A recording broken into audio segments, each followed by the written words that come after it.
evening, everyone. Good evening, everyone. We're in the church calendar in the season of Epiphany, when we remember how Jesus came as a saviour, not just for the Jewish people, but from people from across the whole world. So a short reading from the Bible, and then two short prayers to start us off this evening. So the reading is taken from Matthew's Gospel, chapter 2, verse 9. After the wise men had heard the king, they went on their way. And the star they had seen when it rose went ahead of them, until it stopped over the place where the child was. When they saw the star, they were overjoyed. On coming to the house, they saw the child with his mother Mary, and they bowed down and worshipped him. Then they opened their treasures and presented him with gifts of gold, frankincense, and myrrh. And having been warned in a dream not to go back to Herod, they returned to their country by another route. So the prayer for Epiphany. O God, who by the leading of a star manifested your only Son to the peoples of the earth, mercifully grant that we, who know you now by faith, may at last behold your glory face to face, through Jesus Christ, your Son, our Lord, who is alive and reigns with you in the unity of the Holy Spirit, one God, now and forever. Amen. And a prayer for this meeting. Lord God, we thank you for the opportunity we have to serve you and the people of Tendring District. We pray that you would give each of us the wisdom we need as we meet together this evening. Please, would you be pleased to bless this meeting with clear thinking, wise decisions, and unity in purpose. We ask this all in Jesus' name. Amen. Well, please do be seated and do enjoy your meeting this evening. Thank you.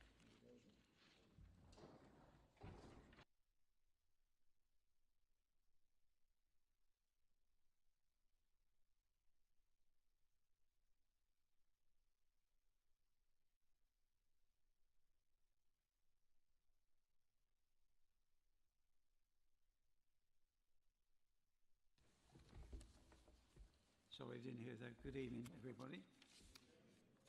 Over to you, Ian.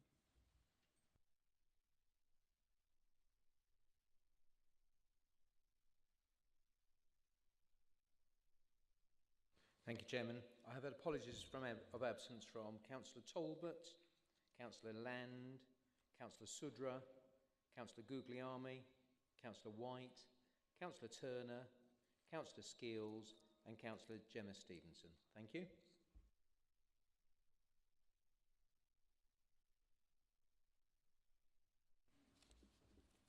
Item 2, minutes of the last meeting, pages 7 to 32.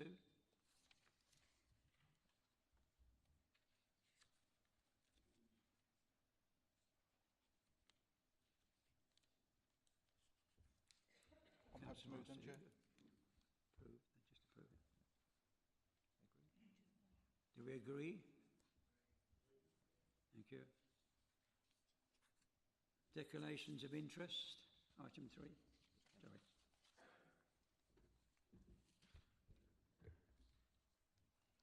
Thank you, Chairman. I wish to read out advice that I gave those district councillors who are also county councillors yesterday evening regarding declarations of interest. I shared the advice with all of those members, and I confirmed I would read it out for the public record. Being an Essex County Council member is regarded as an other registrable interest, as defined in Table 2C, little I and little 3, within our members' Code of Conduct.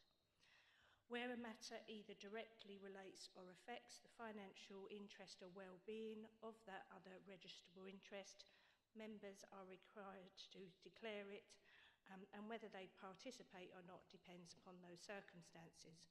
There is obviously a clear link to the report on the Council's agenda this evening, and it specifically refers to the outcome of the meeting on the 10th of January 2025. The outcome of the debate on the report this evening could directly relate or affect the financial interest or well-being of Essex County Council in relation to the partnership working amongst councils as set out in B and C of their resolution on the 10th of January. Therefore, for the avoidance of doubt, I, as the Council's monitoring officer, have decided to grant all of you a dispensation to remain, speak and vote on the item in accordance with the Members' Code of Conduct and applying the principles of Section 33, little c of the Localism Act 2011, in that is considered granting the dispensation is in the interest of persons living in the authority's area. The matter that's come before the Council this evening is responding to the outcome of County's decision, and as District Councillors you have the right and would be expected to represent the District Council, its residents, businesses and community in the position local government and this Council finds itself in, following central government policy and the decisions of the County and 2 unitaries in Greater Essex.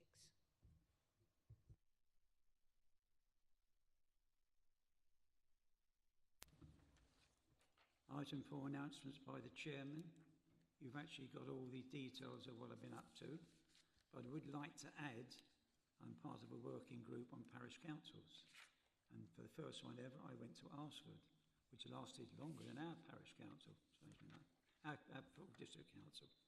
But I went to Frinton. Very nice indeed. Thank you both, all of you, for inviting me there. Okay. Item 5, announcements by the Chief Executive.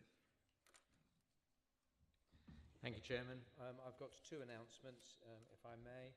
The first one is I formally report that on the 17th of January 2025, and pursuant to Regulation 9(b) of the Local Government Committees and Political Groups Regulations 1990, Councillor Bradley Thompson served formal notice on the Council that he wished to be treated as a member of the Reform UK political group. That notice had been duly countersigned by the leader of the Reform UK group, Councillor Jeff Bray. Councillors Thompson and Bray informed officers that they wished to exercise their right under Section 15, little 1, little e of the Local Government and Housing Act and Regulation of the Committees and Political Groups Regulations 1990 to have a review of the allocation of seats to political groups carried out. The results of that review will be reported to Council in March 2025 and will obviously account of the result of the by-election in the Bentleys and Freighting ward on the 6th of February 2025. Thank you, Chairman. This item is for information only. May I also suggest, Chairman, if you're happy, that we also, as a result of that, defer the item on the seating plan pending the outcome of those changes, and therefore withdraw that item for this agenda so that we consider that post that review in March. Thank you.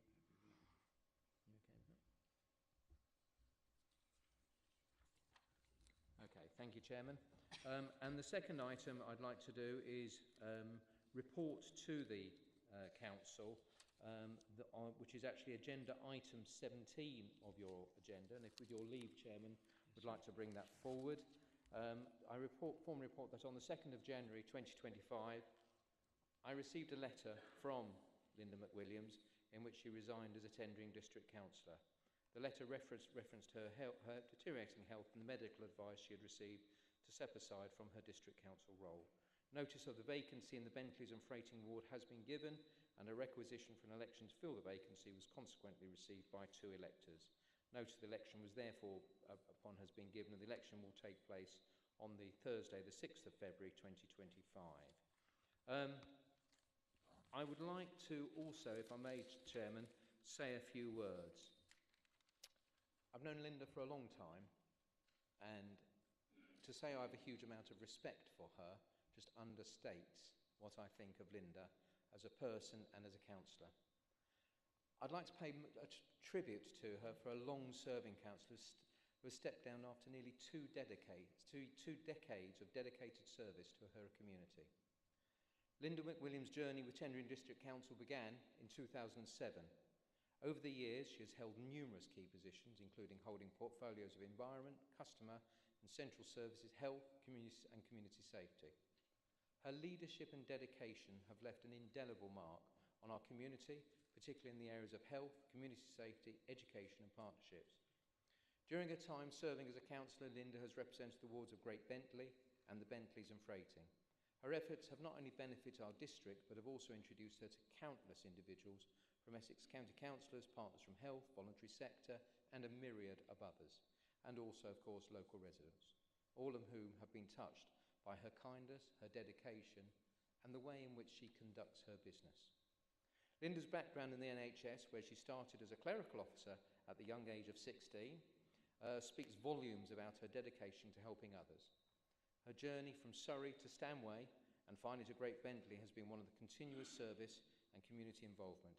She has always been an active participant in local affairs, working with everyone, regardless of political affiliation, to achieve the best outcomes for her community. Despite facing health challenges, Linda's commitment never wavered. Her decision to step down was made with a heavy heart, but it was a necessary step for her to prioritise her health. We are grateful for her devotion over the years to her community and to the council. As Linda steps down, we want to express our deep gratitude for her years of service. Her contributions have made a lasting impact, and her legacy will continue to inspire us all. We wish her the very best for the future. I think that you can't underestimate what partners think of you, Linda. You can't underestimate the constant feedback we get of the role you played and what you did. And there are a few things which I'd just like to highlight. One of those is around the mental health hubs for primary schools in Tendring. That has made a huge difference for young people in Tendring. And we had all sorts of, and I'm not going to go into all those statistics which you know all too well, but that has made a fundamental difference for those children.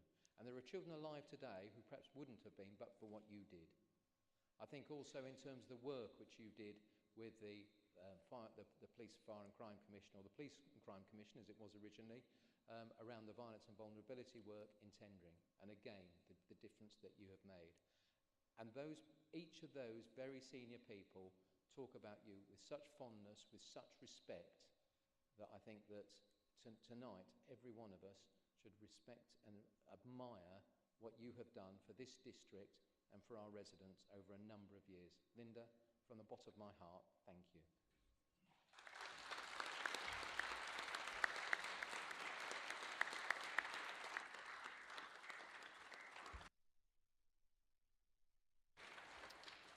Councillor Paul Honeywood. Thank you, Chairman. Firstly, I'd like to, on behalf of our group, associate ourselves with the words of Ian Davidson. Having sat in meetings with Linda on Cabinet and at our group, she's always there with a positive input and a positive smile. She's been an asset to our group. And I'd just like to touch a little bit on our group rather than go over some of the things that Ian said.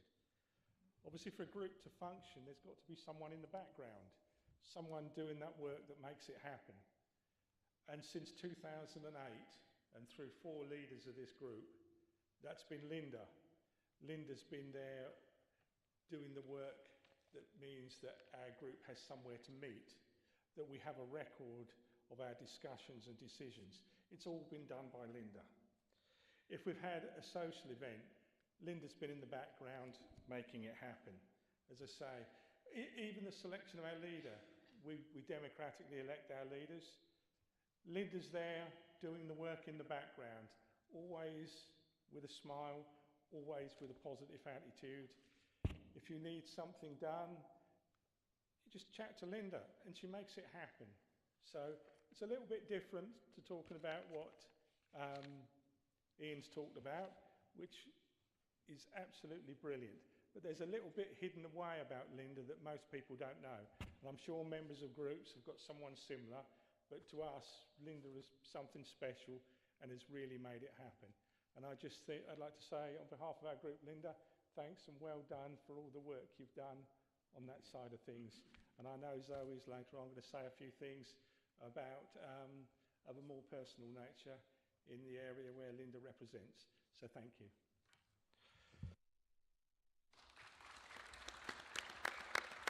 Councillor Jeff Gray. Thank you, Chairman, and I'll associate my group with the words of the Chief Executive Officer who covered so much ground. I had the privilege of working with Linda on many occasions. Linda's a safe pair of hands, absolutely brilliant person to work for, and nothing was ever too much to ask. That's my political knowledge of Linda, but she does have other areas And one of Linda's passions, of course, is amateur dramatics. And I'm pleased to say that some time ago, Linda produced a play that I wrote. It's one of my hobbies. I write plays, generally comedies, actually. And Linda produced one of them for me and put the work in that was required to make that happen. As a result of that, interestingly, just to pass that on, it's now been performed multiple times, having been published, not just in Britain, but actually in 13 countries around the world. So thank you, Linda. I'm very grateful for that. But that's the kind of thing that, no, not much money, I'm afraid. Writers don't earn a lot. But that's the kind of thing that Linda will do. Linda has been involved in everything. It's been an absolute joy to work alongside you. I hope we never lose contact. You're a fantastic person, and you'll be sorely missed by this council. Thank you.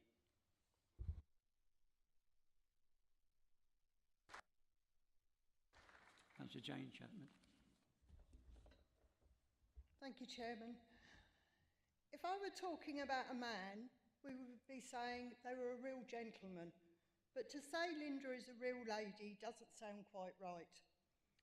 Linda is a very special person, helpful, friendly, protective, and a great supportive person, both as a person and a councillor, working with all councillors across the room. The time she gave as a councillor, many of us would struggle to do so. So on behalf of my group and myself, I wish Linda all the very best. She really is a very, very special person. Thank you.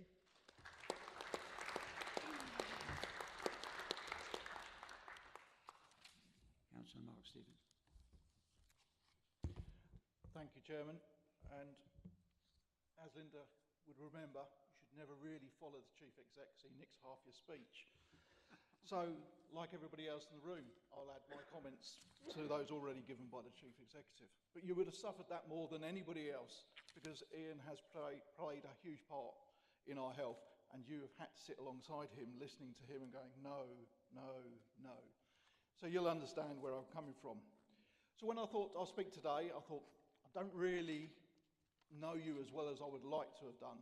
And that's primarily because we moved in different circles. I was opposition when you were administration.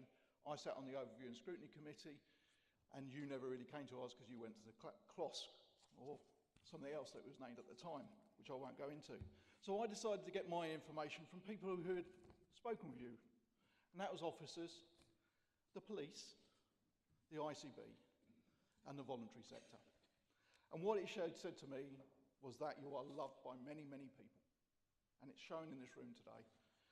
But I couldn't capture it all in a conversation like this. So I wrote a little speech capturing most of their comments, and I'm hoping you'll enjoy it. I would like to pay tribute to Linda, one of our longest standing councillors, who first was elected in Great Bentley in 2007, see what I mean? He's nicked my speech a bit. And has represented there, and latterly, Little Bentley and Freighting, as well as up to retirement at the beginning of this year. In that time, she has held a number of portfolios, including environment, community, wellbeing and partnership. Linda has always been passionately interested in supporting tenured residents, has worked closely with a wide variety of members and officers, providing support and encouragement to help make a difference. She was an admirable chair of the Council's Health and Wellbeing Board and oversaw the joining of the board to the Community Safety Partnership. Linda has a strong work ethic and was never afraid to get stuck in. She took on a number of roles in the council, but also more widely as well, for example, working with the Police Fire Crime Commissioner and also as a stakeholder governor at Colchester Hospital. Whenever needed, she would always be there to work with partners who would always warm to her approach. And she was integral to developing some of the excellent relationships the council still enjoys with a wide number of partners, such as our colleagues in health, education and community safety. Widely known and liked, Linda has always had a kind and compassionate approach, often asking how you are and acting as a professional friend to many people. She would not always say yes, but always be happy to explain her view and is a great listener. Linda took a non-partisan approach and would support any initiative which she believed would genuinely improve the quality of life within Tendring from wherever side of the political spectrum you were. If, like me, you speak to some of the many people that Linda's worked with in her time with Tendring District Council, they would all say the same about her kindness, compassion, dedication and drive, and what a joy it was to work with her. Linda, I, on behalf of the Council, would like you to thank you for your incredible service delivered with such warmth and humanity. Thank you.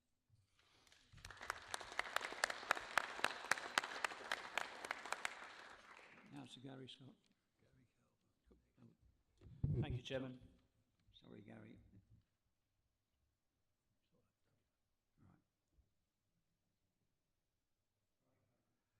Thank you, Chairman.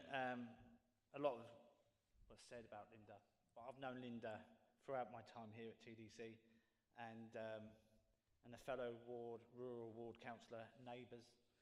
And we worked over the years, sitting on committees, discussing issues and ideas for our district. So Linda's done a lot for our district. She's improved the lives of kids in our district. And Linda's put her mark on the kids in our district in terms of mental health and well-being. She's a passionate campaigner. She has done a lot for her community in Great Bentley there and then Little Bentley and Freighting. She's going to be sorely missed across all parties, all groups.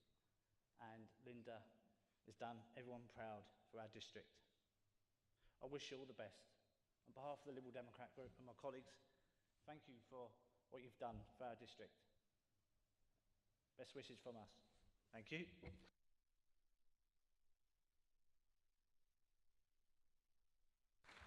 Councillor Gary Carver, you can stay seated, Gary.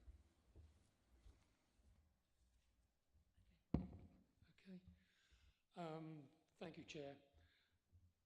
It's a truism in this council that you never want to speak after the Chief Executive. However, I'm very pleased that we're having the opportunity to do so tonight, because it is so easy simply to associate ourselves with his words, because every word that Ian said is true. And that's also been reflected by the other speeches.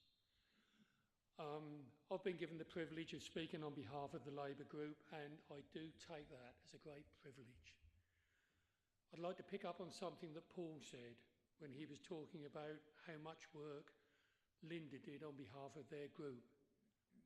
In truth, Linda did so much work on behalf of every group, because it didn't matter what party you were or which side of the chamber you were sitting.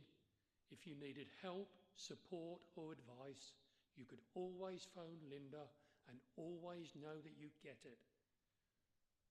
It's been pointed out, she was non-partisan. It's very true.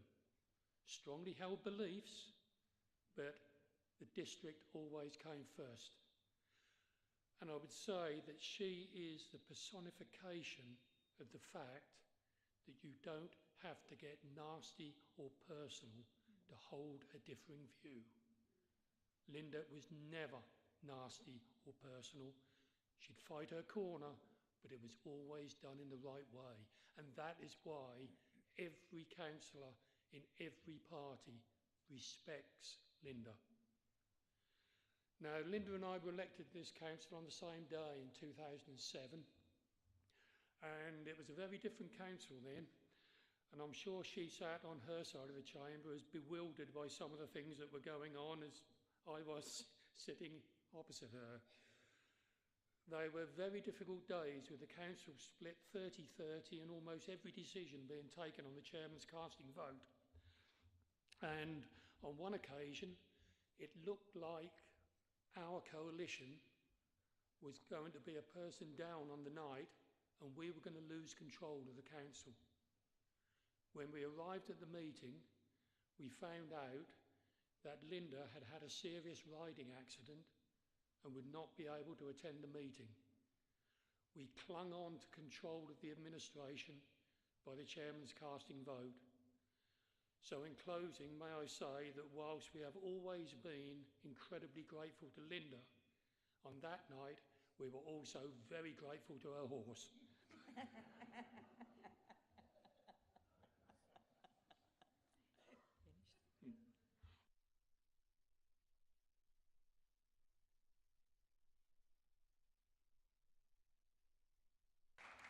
Councillor Zoe Fairley. Thank you, Chairman. I don't know whether I can follow that.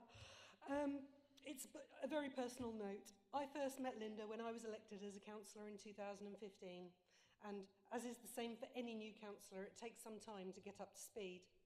I feel exceptionally grateful and lucky that Linda took it upon herself to guide and mentor me.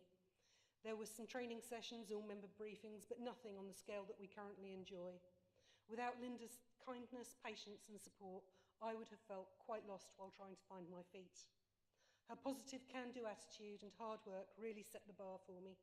Her ability to work tirelessly with others, put differences aside and concentrate quietly on getting the job done was truly inspiring. Not least because of the way she always brought others along with her. She would always tell me that there was no need for all that shouting and bluster. It doesn't help, you lose your point. Ask people nicely, explain your reasoning, make your case, and always be polite. It's advice which I feel has stood me in good stead. We have heard about the sterling partnership work that Linda led, not only attracting hundreds of thousands of pounds into tendering for the benefit of our residents and children, but also raising the council profile massively because of the way in which she held herself personally and interacted with health, education, police, many Clacton-based groups, as well as within her ward. Our relationship with the voluntary sector has absolutely prospered because of the way in which she engaged with them. And this is a legacy we must continue to work hard on to uphold for the future. She never shied away from the difficult challenges, such as engaging with schools. I remember very well she convinced many a head teacher who felt suspicious about engaging with the Tendring Education Improvement Board because education was never a district council responsibility. Did that stop her? No, it did not. I was lucky enough to work with her at the start of the Great Bentley Wellbeing Hub in her ward, mentioned by some. Now rolled out in no less than 30 schools across Tendring and Colchester, that Essex University, who evaluated the project, referred to as exemplary. As always with Linda, if a job is worth doing, do it well. Above all, as a councillor, Linda inspired trust, completely reliable and a person everyone likes and respects, and we will all miss her among our number. I do wish her and her wonderful husband Bobby all the very best for the future. And lastly, Carlo, Councillor Guglielmi, specifically asked me to give Linda his apologies for not being able to make this evening, to share his own experiences of working with her, but does pass on his very best wishes. Thank you, Linda. Thank you.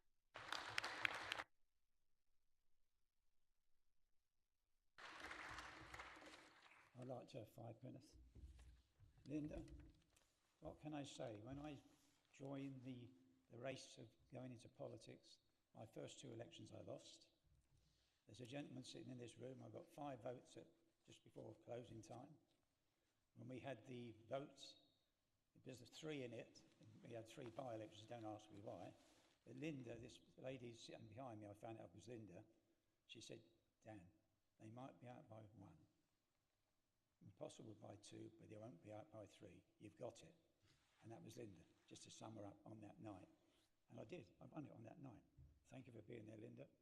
You got it for me.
I just want to say thank you to all of you for all those lovely words that you've said today.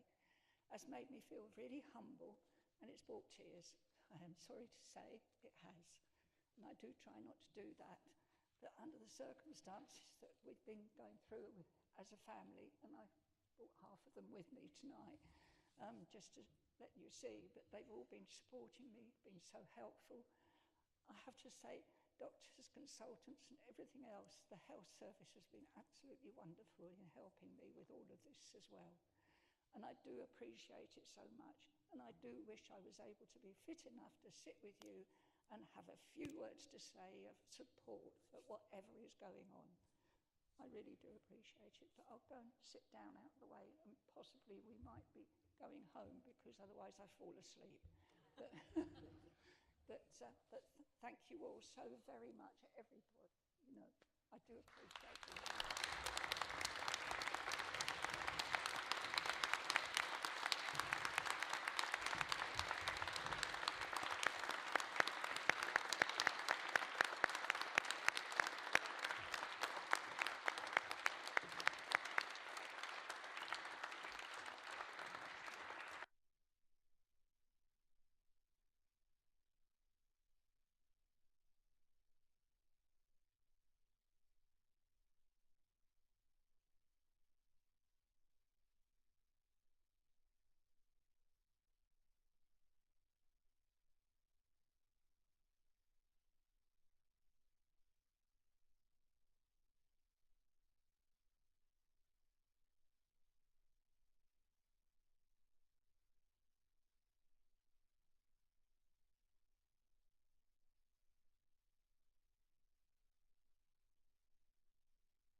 Thank you, Chairman. What a wonderful, moving tribute to a wonderful lady. I've only got one statement, I guess, and that was the Stars Awards that I attended last week. The Stars Awards are where we recognise the many different individuals and teams around our council, and they receive awards recognising their contribution to the council. What was evident was the commitment, loyalty, hard working and professionalism, and the ongoing extra mile that our staff do provide with us. And I've been going to these for a few years now, and one thing that really outstands is that we have this long-serving award. And that long-serving award is 30, 35, 40 years. It's not 31 or 32. The ones who got it at 30, they've moved on to 31, don't get recognised. The sheer amount of people that we have working here who have done 30 plus years is truly phenomenal. And it shows what a great place it is to work. And it recognises all the efforts that officers do. I sat on a judging panel with the Chief Exec, Mr Davidson, the Chairman of the HR Committee, Councillor Chapman, the Opposition Leader, Councillor Honeywood, and HR colleagues. And it was hard to sort through the numerous nominations that came through. They were all worthy, and it was a difficult task for the committee. But I'm very glad to attend. It does recognise the phenomenal work that the staff do here, and are way above beyond what we think they do. And I just wanted to give them credit today. So that's my announcement. Thank you.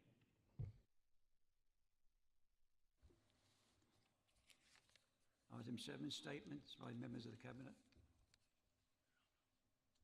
There are none. Item 8, petitions to the Council. There are none. Item 9. Item 9 has been withdrawn.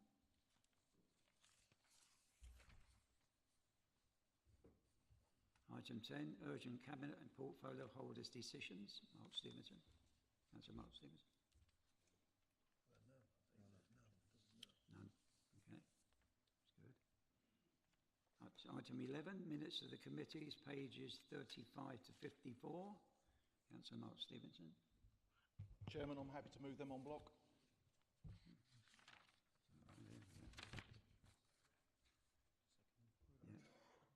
Yeah. All in favour? Yeah. Yes, agreed. Yeah. All in favour? Right. Question 12, motion to the Council pursuant to Council Procedure 12, giving pets and prizes in the Council's Animal Welfare Charter, pages 55 to 56. Councillor Barry. Thank you, Chair, and I'd like to move this motion. Motion to Council pursuant to Council Procedure Rule 12, submitted by Councillor Terry Barrett in relation to giving pets as prizes and Tendring District Council's Animal Welfare Charter. A, that Tendring District Council notes that ownership of any animal is a big responsibility and one that should be planned and well thought out, as animals often do not have their welfare needs met prior to, during and after being given as a prize. 2. Between 2015 and 2020, there were 120 cases reported to the RSPCA of live animals being given as prizes in England, and that whilst the numbers decreased during the COVID-19 lockdowns, the RSPCA still regularly received calls about pets being given away as prizes. In 2024, 91% of UK adults were shocked to discover that this still happens, and 79% agreed that local councils should step in to stop this. Under the Animal Welfare Act 2006, it is an offence to give an animal as a prize to anyone under the age of 16, except within the family context, but that the RSPCA believes that this does not go far enough and would like to see legislation introduced similar to that within the Animal Health and Welfare Scotland Act 2006, which states that it is an offence to give an animal as a prize regardless of age, except within the family context. Local authorities can ban the giving of live animals as prizes on council-owned land, thereby ensuring the welfare of these animals is not compromised, as well as raising public awareness of the issue and leading the way on ending this outdated practice. All 22 local authorities in Wales and over 70 councils in England have now restricted this activity on land that they control, and the RSPCA believe that many cases of pets being given as prizes go unreported each year. Part B, that Tendring District Council therefore resolves to 1. Reaffirm the commitment that currently exists in the Council's Animal Welfare Charter to ban outright the giving of live animals as prizes in any form on land owned by Tendring District Council. 2. That the leader of the council writes to Steve Reid MP, Minister for the Environment, Food and Rural Affairs, urging the government to introduce an outright ban on the giving of live animals as prizes on both public and private land by way of an amendment to Animal Welfare Act 2006. That the portfolio holder for the environment be requested to undertake a review of the Council's current Animal Welfare Charter to ensure that it is an up-to-date policy document. And finally, that this Council communicates to its residents this Council's continued commitment to animal welfare issues across the district by highlighting its intention to lobby the government to ban the giving of live animals as prizes in any form.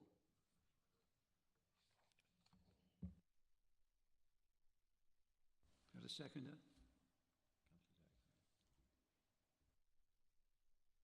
Thank you, Chairman. Yes, I'm happy to second that. And I'll speak if, Terry, if you're speaking again. Yep, I'll speak after the mover. Thank you. Mr. Barrett. Thank you, Chair. The welfare of animals is an important issue to Tendring residents. This motion has its origins in residents' concern in Lawford Manningtree and Missley, but I'm sure those are reflected in your wards too. At its heart is a concern that animals can be given as prizes. If an animal is given as a prize, it's less likely to be looked after properly. This situation exists in England and Wales, but not in Scotland. Therefore, there's a gap in our legislation that should be closed. We should be proud that Tendring District Council does not have to legislate to stop animals being given as prizes on Tendring District land, because our Animal Welfare Charter already forbids this. The Animal Welfare Charter is a very forward-thinking, robust and compassionate policy. It's very appropriate that tonight that policy's architect was here, Councillor Linda McWilliams. Her work and that of the officers ensured that when the RSPCA launched this initiative, this council, unlike many others, did not have to scrabble around desperately closing a loophole that was already covered, and that's testament to her work. It is, however, I believe, the time to update and review this policy so that it's ready for 2025 and beyond. I also believe it's the right time and it's the appropriate time for this council to communicate with government, alongside 90 other English and Welsh councils, to ban pets as prizes in a uniformed nationwide piece of legislation. I ask councillors not to lose faith when communicating with government, even in a government with a very big majority. It is our job and duty to pressure and lobby. That's part of our democratic process and one we should always keep faith in. Passing this motion tonight, it would be a signal to all of our residents that compassion for animal welfare matters, and despite all other issues that weigh heavy on our minds at present, passing this motion shows our ability to successfully function across all levels and cover all our residents' issues that they are concerned about. A truly civilised society does not just show care and compassion for humans, but shows care and compassion for all living things. And I ask councillors to support this motion. Thank you.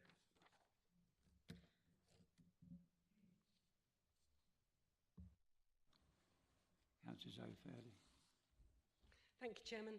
I'm very happy to second this motion put forward by Councillor Barrett. It is hugely important to challenge these outdated practices and reaffirm our commitment to ensuring the welfare of animals in this context. The facts and figures he has spoken about really speak for themselves. So, and as Councillor Barrett has said, the motion builds on the Council's current Animal Welfare Charter, a document initially introduced by former Councillor Linda McWilliams. So only to say, a review to update and ensure it continues to meet the needs and protect the welfare of animals within our district is a positive action we can take together this evening. Thank you.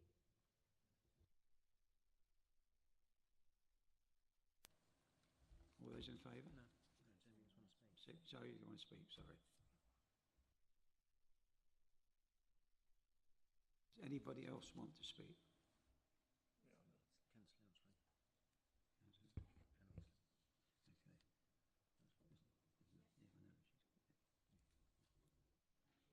Councillor Oxley. Thank you, Mr. Chairman. Yes, I would be supporting this motion. I think supporting it, we ensure that Tendring District Council remains steadfast in its stance against the giving of live animals as prizes, maintaining consistency in our policies and actions, and strengthening our local leadership. And I think that as a council, it sends a strong message to our community that we are dedicated in protecting our animals. Thank you.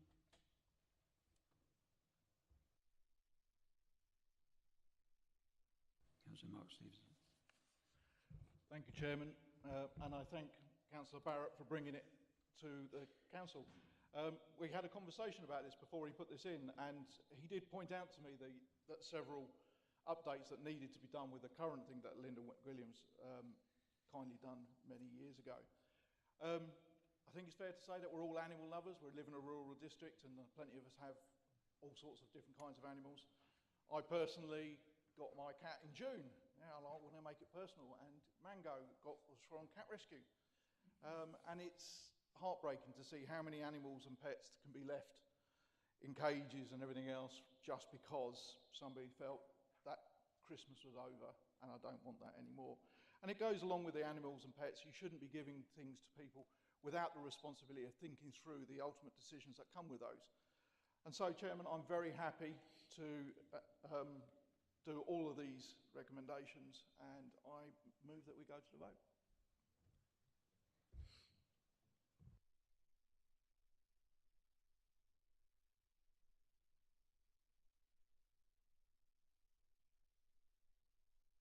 Councillor Barrett. No, just to say thank you for the unity and the support, and it's good that we're unified in this cause. Thank you.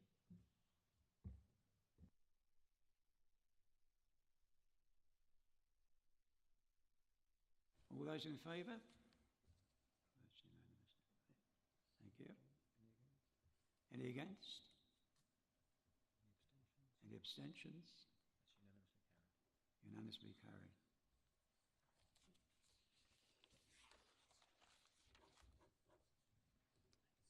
Item 13. Reclamation from the Cabinet. There are none. Item 14, reports submitted for the Council by the Oversee and Scrutiny Committee. There are no reports. And item 15, report of the Chief Executive A1, the Government English Devolution White Paper and letter to the leaders of all the two-tier councils, reference possible postponement of the 2025 elections, pages 57 to 74. Yeah.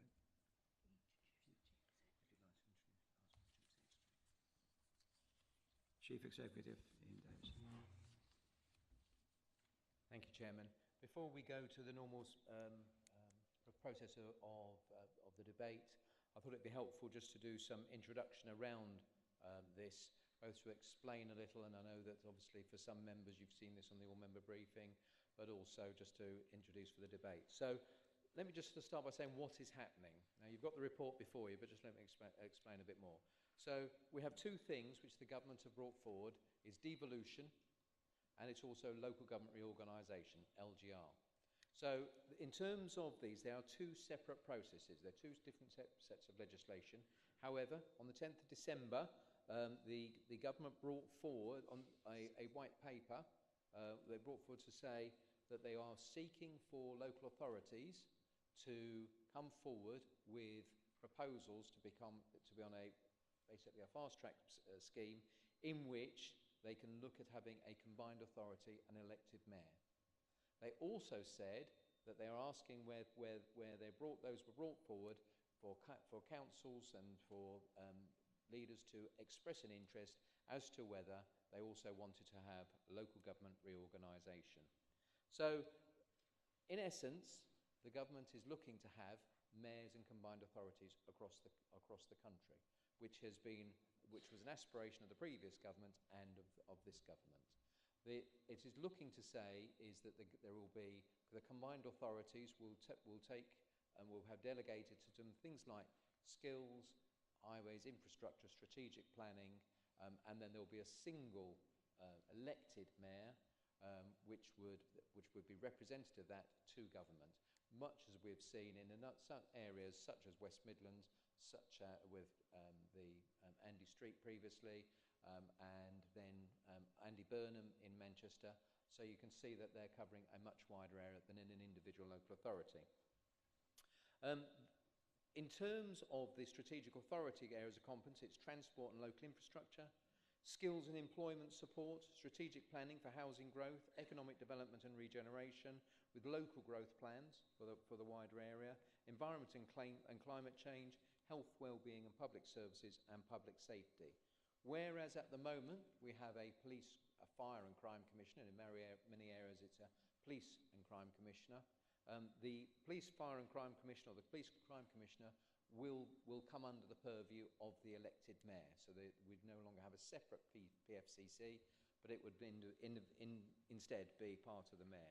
Actually, what often happens in areas is that the deputy PFCC, the deputy mayor becomes the PCC or the PFC to focus on the police, fire and crime commissioner role.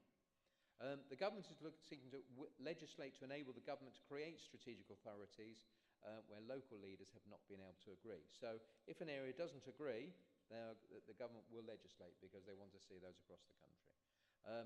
There's a pursuit and ambition to realign public authority boundaries, and so that over time that is also about how, in terms of the local government reorganisation. So they linked the devolution to saying, and local government reorganisation for those ones who want to be in the priority vanguard, they would link that to asking for expressions of interest. So whereas devolution does not affect our sovereignty, the 15 local authorities in Essex would remain, 12 districts, 2 unitaries and a county, and then you would have an elected mayor. However, local government reorganisation does. So that therefore would be the effective abolition of the 15 local authorities and the replacement of unitary authorities. So you would see the demise of Essex County Council, the 12 districts and the 2 unitaries. The unitarisation then is how many unitary authorities would there be across Essex. Now the government has talked about a figure of 500,000 as a population, although in some of the recent communications, it has said where local areas have specific local reasons for it to be less or change figure, then the minister will look at that and will determine accordingly. So it's not, 500,000 is not a cast in stone. It was a previous report from PwC to the government around a previous approach to the local government reorganisation, and the new government is saying, well, we'll look at that in the context of local circumstances. Government includes to the progress to postpone elections scheduled for May 25 to May 2026. The legislation, the white paper is very clear. It is about a postponement of the elections. So it goes from May 2025. So, for example, if it goes on the priority programme for Essex, Essex County Council has elections in May 2025. However, if they're accepted and government agrees, the minister has the power to say they will postpone the elections from May 2025 to May 2026 initially. Obviously, that could be extended. So the timeline. So I think this is sort of quite important. The timeline is that from May, if it goes ahead with the devolution, then the elections for the elected mayor are likely to be May 2026, and then the new office of the mayor would come into being, and the setting up of the combined authority and who would be on that. We can go into more details, and you've had the slides which I did at the all-member briefing, which give you more detail around that, so I won't go over that, and you've got your report before you. I will say, in terms of local government reorganisation, which is obviously something which is really important in terms of the future of tendering district council, is that there are two options there. Usually what happens is a shadow authority is elected, because basically you can't elect an authority to start on day one, because they wouldn't have any staff in order to appoint staff in place, put systems in place, finances, budgets, all the other things. So they put a shadow authority in place. Your shadow authority could be elected in May 2026, with the vesting, as they call it, in May 2027. I think, and I'm guessing on this, it is more likely that it will be the shadow in May 2027, with a vesting in May 2028. I say that because the complexity of Essex is the largest set of unitarisation that has ever been done. So all those ones you've seen before, so places like Cornwall, it's going to a single county authority. So you're not disaggregating the budgets of the county council because it's going to a single one. You're bringing in the districts. You're seeing some which have disaggregated perhaps into two. In this, you'd be disaggregating into a number of unitaries which are to be decided. Now that could be two, if I'm honest, unlikely, three, quite possible, 4 possible, 5 possible, and depending on who you speak to as to which individuals support. I would say to you, and there has been a press statement around this, so this is not betraying any confidences, that Braintree, Colchester and Tendring have a population of about 500,000. So whether it was proposed that it was 4 or proposed that it's 5, we do actually meet the criteria. Now that is not set in stone that will be the outcome, and of course it is a ministerial decision, but we naturally will go with Colchester, because actually we effectively can't go anywhere without going through Colchester, so it'd be kind of difficult to link up with somebody else. That's my bit of humour. However, the likelihood is that that will not be big enough, and therefore be looking at a larger in terms of the number of authorities which brings together. So I did in the report have put some key points from the report, just to things which we will need to give consideration to as taking this forward. Now, what I want to say to you tonight is, you are not deciding, and you will not get the decision of whether LGR goes ahead or not on tendering. That will not be a decision for this council. That will be done by the minister. Our role is going to be about putting tendering and our residents in the best possible place in going forward. And that is things like we have fantastic partnerships with health. We have some of the best partnerships in the country from health. And you may say, I would say that, wouldn't I? But actually, we had an LGA review which looked at our relationship with Colchester and with the Alliance, and was just some of the things, funnily enough, we were talking about earlier with Linda about some of those achievements. And I can go on about those health index improvements, etc., etc. So we, in order to put tendering in the best possible place, need to work to make sure that those partnerships, as going into a unitary, then are not lost. Now, I'm not saying, obviously, that the decision is still to be made, but assuming that that is going to happen, that is our role. It is not our role to be the determinants of whether or not we become a unitary. Some of the other things we need to consider, the approach to debt. There are some authorities who've got rather large debts. A new unitary authority, if it inherited those debts, would put it at a distinct disadvantage. So therefore, we need to look at what the financial position would be and what that would be. The disaggregation for the Essex County Council's budget is a really, really important issue, because let's take adult social care. Adult social care is 70% of the budget of Essex County Council. Some of the highest demand for adult social care in this county is tendering. So therefore, you cannot say, or we will be making the point very strongly, you cannot say in disaggregating those budgets, oh, let's just divide it by the population, or divide it by the number of unitaries, or divide it by some arbitrary disaggregation figure. It will need to reflect the needs of tendering, because the profile of our older population, the profile of our health inequalities, the profile in terms of the needs, the profile of the highest figures in terms of children in care and fostered, and a myriad of other adult social care and children's services budgets. So those budgets are so important. And I do make an appeal to you, and I know it's on camera, but I still say it for those of you who are county councillors also here tonight, and our county councillors who are not with us tonight, about making sure that that representation is done when you go there. In terms of council tax harmonisation, that's a big piece of work. You know me with budgets. I do like to have a spreadsheet and a budget in front of me. Mr. Barrett and I pore over those long and have lots of fun. We do need to get out a bit more, I know. In terms of local challenges, one of our local challenges is about coastal issues. Now, when you look at the cost, the cost of coastal issues, when you're looking at a new unitary, actually taking account that, again, the budgets, the future budget sets, need to take account of coastal issues and the cost of those. If you do a path, which is a similar sort of path length, which was on an inland authority where they were doing the path to a local town, I think the cost was around £100,000. When we did the cleft stabilisation and the path work in there, £5 million. So recognising that whenever you do coastal works, multiply that by 10 or more of that. So again, around taking that account in terms of the new accounting for the budgets.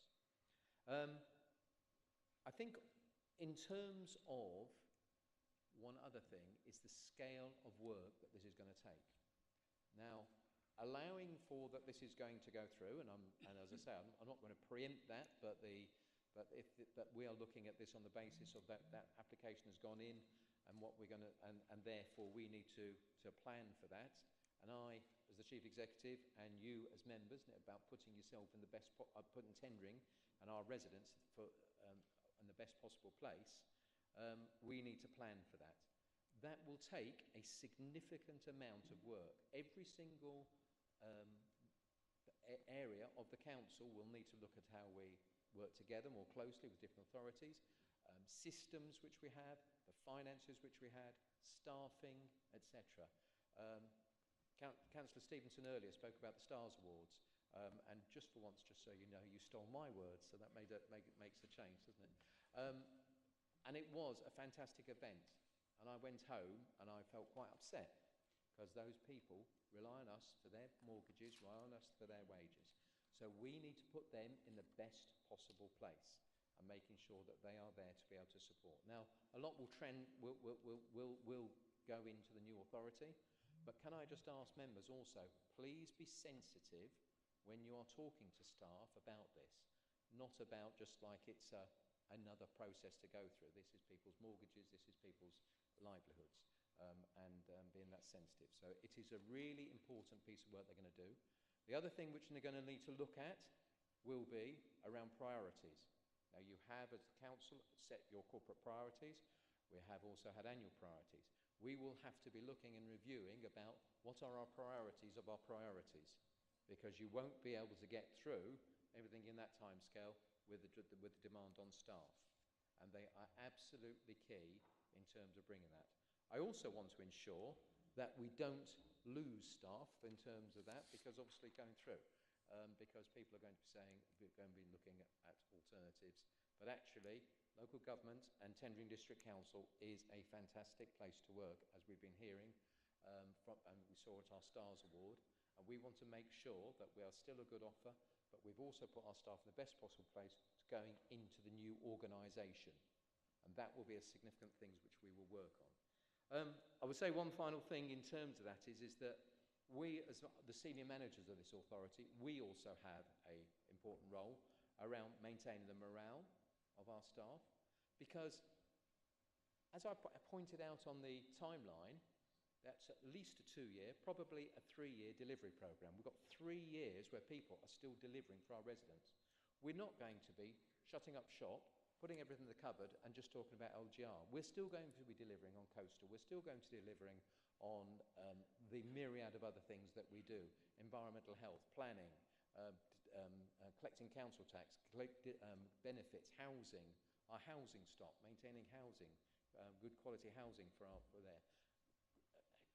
The day-to-day things of collecting the rubbish.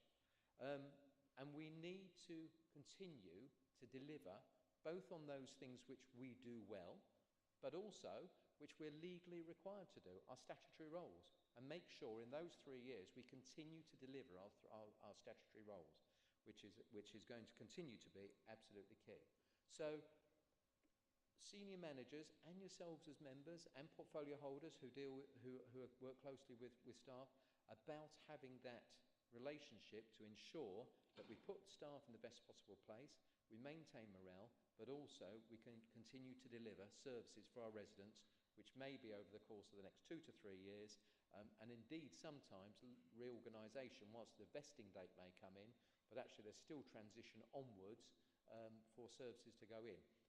There was one which I was involved with, which in total took about 10 years for all the services to finally to be single services, because of you have contracts outstanding, which you're obviously working through, you have systems which are different, and so those things take a long time to be brought together. So it's not a simple issue of switch the light off on one day and turn it on another day. I think the majority of staff will be expected to transfer, but it will be about also for our senior staff making sure that they are in the right place as well. I think that the priority around keep delivering the day job, identifying what the priorities will be something which will be a strong conversation between you and members. But also, we're going to need to be talking about discussing workloads, putting in place support, because you cannot do LGR for staff on workloads as just an add-on to the day job. That's just not possible. So there is about how we manage that. Government have said that they're going to give some support and some funding. Now, there's 2 things on that one. Bringing out civil servants may be useful, but actually it's what experience they have from local government. So it may be about funding and what we do as well. So we'll be looking at that. And again, that's some of the things which is about how do we put ourselves in the best possible place. So, Chairman, thank you for giving me the opportunity to explain the paper. I know this is not normal, but I think this is a very, very significant time for tendering. And I just want to say one final thing. I'm proud to be the Chief Executive of Tendring District Council. I have been for the last 15 years. I'm extremely proud of it. I wear this tie tonight proudly for that very reason. And I know that I want to still make sure that we put the council in the best possible place for our residents, during this transition time. Thank you, Chairman.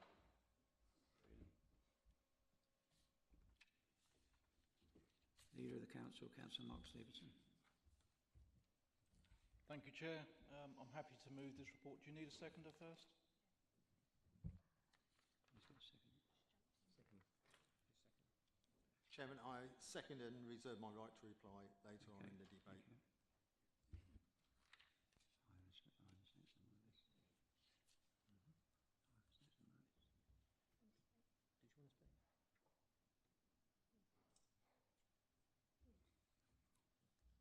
Sorry. Apologies, I thought we were going somewhere else. Okay. Just like to thank the Chief Exec for bringing this report tonight and for his explanation, although I think he should have 3 minutes as well.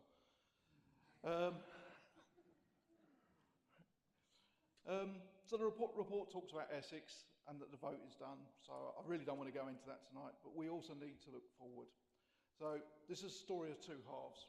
Devolution, which we've just kind of heard about, and I agree with the bringing of power from government down to a more local area. It has been proved elsewhere that this will work, but I recognise that it will be driven by legislation that directs only unitaries to have the vote. It is, however, of the utmost importance that the north of Essex is represented in the conversations that currently waited in the south of the county, and this is partly recommendation too. But this is one of the biggest things that this council has ever done since it came into being 50 years ago under the Local Government Act of 1972. We need to look forward to get the best for residents, businesses and our visitors. This will be no easy task.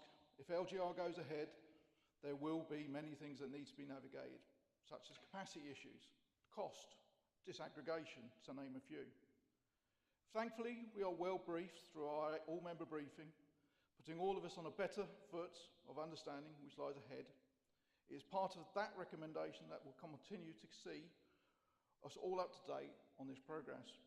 And I think it's important to recognise that, because many of our colleagues in other district councils do not get the same briefings that we get. In fact, they created these based on us for this whole LGR. Speaking of the recommendations, it is important that I have a mandate from the council, and I think it's fair to say that the recommendations cover this well. I hope you can support these recommendations, which will work to give the very best to our residents, businesses and visitors. Finally, we should recognise that the business as usual, as already covered by our Chief Exec, must continue, and at the same time, and I will ask members to respect our officers who will have to juggle both LGR, local government reform, and business as usual. And I'm going to keep it soft because I get to do a reply at the end. So, and I know this is going to be a lengthy debate. Thank you very much. Deputy Leader, Councillor Ivan Henderson.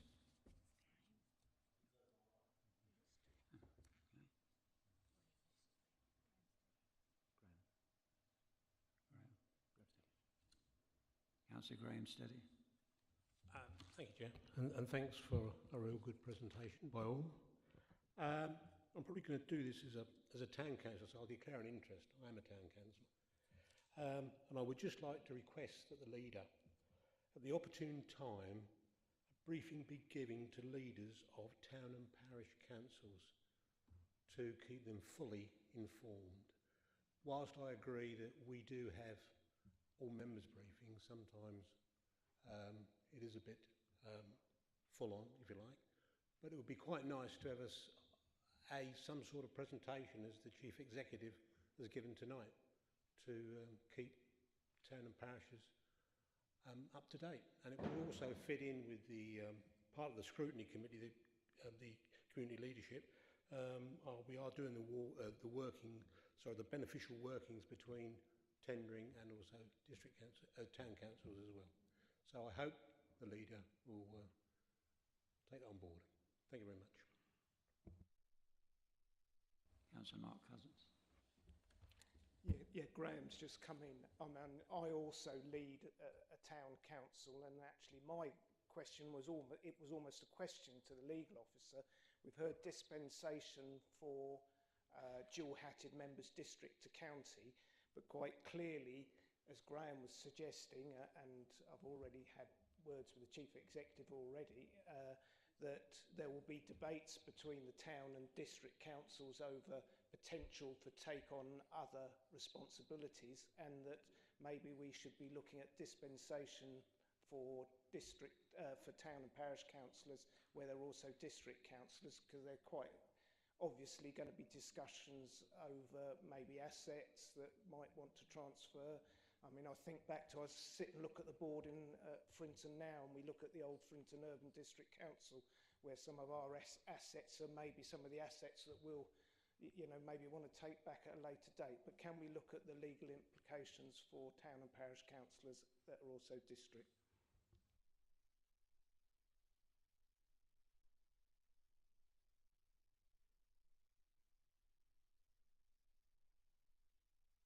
Councillor Zoe Fairley. Thank you, and thank you for the report. It's vital for discussions around the process and progress of devolution and then local government reorganisation to be open and transparent. We must have a clear route in place that enables our council to have a strong foundation for entering into negotiations which keep tendering in our residents' needs at the top of the priority list. Providing a mandate to the leader and chief executive, in my view, is the right way forward. Councils in different areas will all have their own views and priorities, as will individual councillors for whether or not they're supportive of the proposals. But whatever the final outcome is that comes forward, our focus now and throughout the whole process must be on our residents, and we need to continue to deliver the council's services during any interim period, as well as looking to the future. It will clearly be a very busy and challenging period for officers and the whole council staff, and as councillors we will each have our own views on what is important to our residents, the projects and challenges across the district, as well as what we each individually within our own wards want to ensure does not fall away as arrangements progress. We will want to be able to feed in, but as you have said, the workloads will be heavy. So I would ask if it's possible to have a very clear route set out for councillors to raise such matters specifically related to concerns and priorities and queries within the devolution and LGR process, which is clearly separate from day-to-day ongoing business, which could give reassurance that our ongoing points and questions are being taken into account within the process internally. Thank you. Councillor Gary Scott. Thank you, Chairman. Councillors, following on from Councillor Fairley, representing the rural ward like I do, and in my ward I have 4 parish council areas: Alresford, Thorrington, Great Bromley and Elmsted Market, and there is concern amongst parish councillors that what happens, no Essex County Council, no district councillors, there is an element of concern amongst the parish councillors in our part of the world. I'm sure in other wards councillors have been speaking to their parish and town councillors. But I think it's important that we have to have the correct information that does come forward to us, whether it's from government, from the CEO and his excellent all-members briefing, to forward it down to our town and parish councillors, because they are there, and people in their communities will ask them questions, and they will ask us and go up the line. So it's important to keep our parish and town councils in the loop so they know. Only yesterday I had a parish councillor from Thorrington ask me, what's going to happen about, there's no tendering and there's no Essex. It's going to be a big council. We may not know who our representatives are. It may be merged with others. It may be too big. But the town and parish councils at the moment will remain.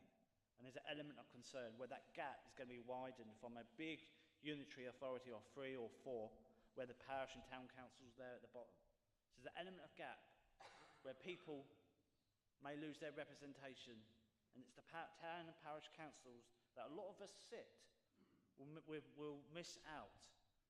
At the moment we have district and county councils that turn up to town and parish councils to give their reports, and parish and town councillors may lose that. So it's important we keep them on board. The other issue is people out there, I see it on social media, some people say, good, get rid of tendering. Good, get rid of Essex County Council. People out there really don't understand what LGR could look like in the future. It's important we communicate to our town and parish councils, who then may feed it into their parish and town magazines in many areas of our district. They are the people that will be affected more, who may not know what's going to happen, may not know who their representative is.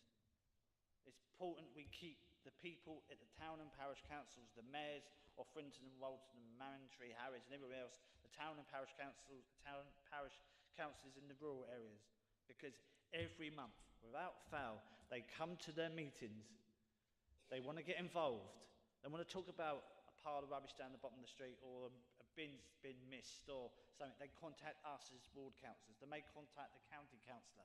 It's important to keep these people involved, informed, and I would plead that we make sure that we do pass that information down to town and parish councils for the future, and I've done it there.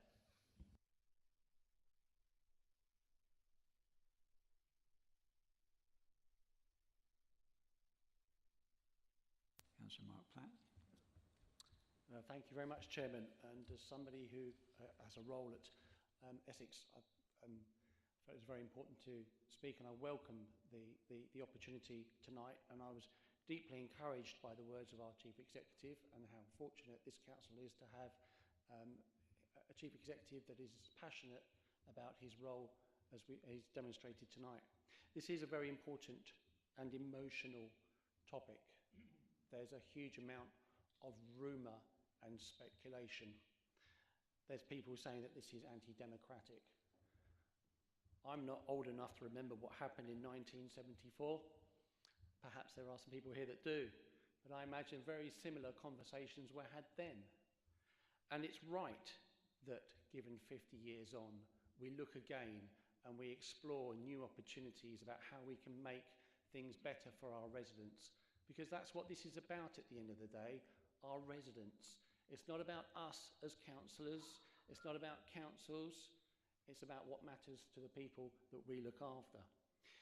Any business that's been established for 50 years, and I'm very fortunate to be part of one, really doesn't work very well if it remains the same, does exactly the same thing, year on, for 50 years. They have to adapt and change with the times, and look at how our high streets have changed and the way that retail and all of the things that we engage with has changed over that time. It's really encouraging to hear that business as usual is going to carry on, and I'm sure every effort will be made so that residents don't actually feel what's going on in the background regarding the whole devolution and LGR piece.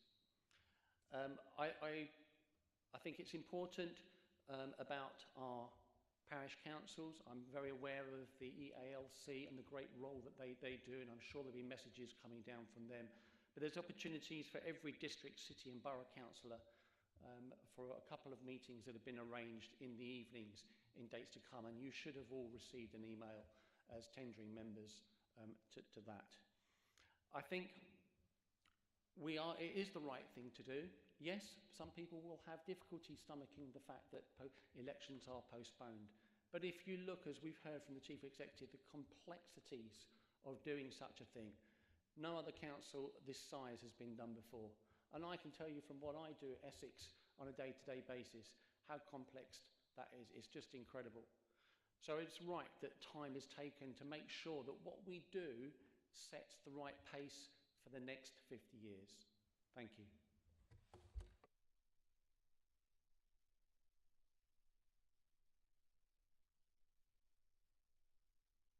Deputy Leader Ivan Henderson. Thank you, Chair. And before I say a few words, I just want to say and commend the report. It's a really balanced report, and it gives you all angles, all the challenges, and all the benefits possibly that we can gain from going down this route. One of the recommendations, and I hope every member in this chamber unites behind these recommendations, because they show the support not only to our leader, our chief exec, but also to our staff who are going to have to get through this period of time. And for us to be shown tonight that we're right behind them is really important. And the chief executive mentioned, and one of the recommendations says that we need to carry on as business as normal.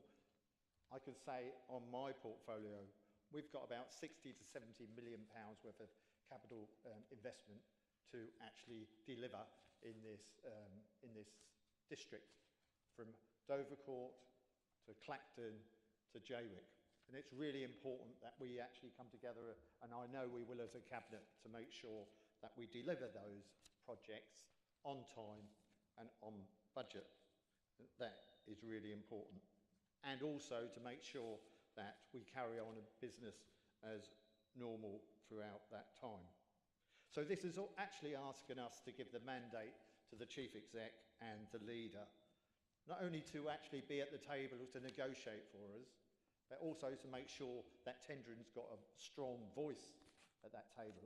I've been actually making comments at County Council on a number of occasions saying that North East Essex needs a voice at that table. We need to be heard to make sure that we're getting the best deal for our residents, for our staff, for our businesses throughout the district. So again, tonight we're sending our Chief Exec and leader off with that, and I will stand side to side with that leader and the Chief Exec, given whatever support I can. And on the other note is, on the recommendation, is that we, at every stage of this, we make sure that members are aware and updated on every occasion wherever we're going with this and whatever feedback we get. And I just want to follow them up. Absolutely right.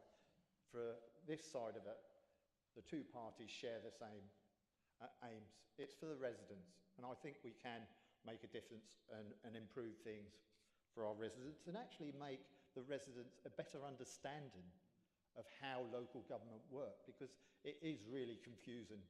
Every day I'm asked questions: who delivers this? Who delivers that? Who delivers this? That nobody understands. If we can make that more easier to understand and simpler for residents to understand, the better. And just finally, the undemocratic side of it, it's right. It's local government legislation 2000 Act, which says you can change election dates and the cycle of elections. It's been done before. There's a precedent been set. It's not new. It's not just been invented all of a sudden. It's actually there, and it's never been challenged.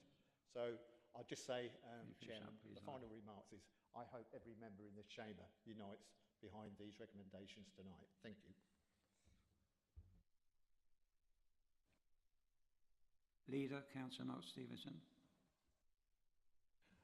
Thank you, Chairman. And to address some of the comments that came out from a shorter debate than I expected, if I'm honest. Councillor Fairley, open and transparency, thank you for your comments on that.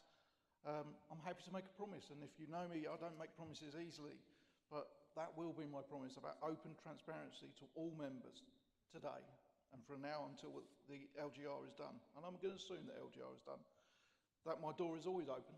You can ask any question. There is nothing to hide. We are all in this together. And that also applies to you, Councillor Scott, our rural champion of all people. Glad to see you flying the flag. I think it's fair to say that briefing the town council and parish councils, that's something that we've already considered. We have a draft engagement plan. And that in that plan is a webinar for the Chief Executive for the town and parish councils. And I attend TDALC on a regular basis when time permits. And so, Councillor Steady, Councillor Cousins, your fears are allayed, I would hope, with that. And I think the reason we haven't talked about these things right now is because LGR is not a thing at the moment. At the moment, it's just we've asked them to postpone the elections. When LGR becomes a proper thing, we will have proper engagement plans, detailed, so that we can move forward and we know where we are. At the moment, there is a little bit of vague, and I'm going to assume it's going ahead, so we have started making plans. But at the moment, that's not defined. Councillor Platt, I agree with everything you said, bar one thing. I agree with all your comments I wrote. But LGR is not something that will happen in the background. Let's make no mistakes, this will be front and centre for the next 3 years. And I'd just like to thank Councillor Henderson for his support. I've not heard anything that says that we will not support these recommendations tonight. So, Chairman, I'm happy to go to a vote, and I'm happy to move these recommendations. Thank you very much. All those in favour? Against? Abstentions? Unanimous, thank you.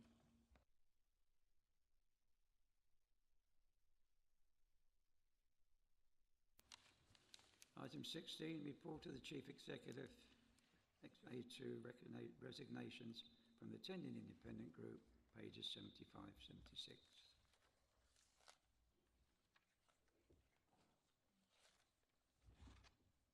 Thank you, Chairman. As per your agenda. Thank you. Item 17, report of the Chief Executive. Thank you, Chairman. We have already reported that in my previous announcements. Thank you. Let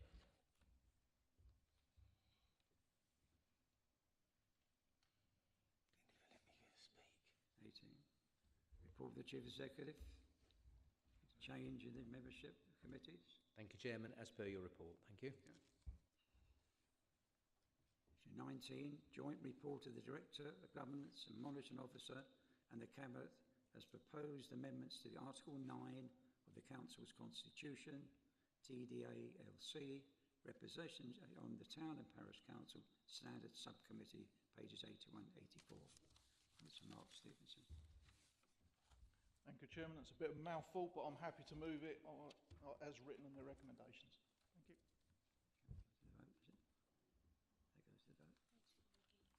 And I'm happy to second it. Thank you.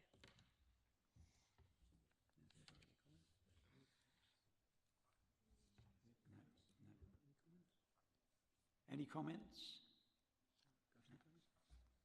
We go to the vote then, please. All those in favour? Against? Abstentions? Carried unanimously. Thank you.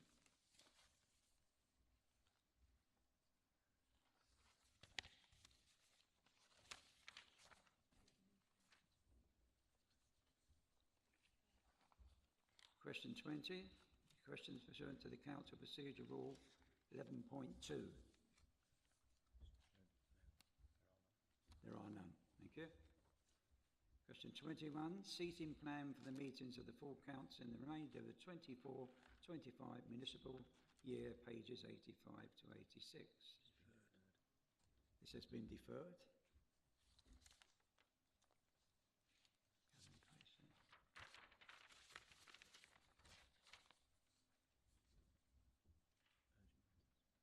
Question 22, urgent matters to debate. There are none. Date of the next scheduled meeting of the Council. Budget and Council tax, Tuesday the 11th of February at 7:30. Thank you, everybody attending. I formally close the meeting. Thank you. Please be upstanding.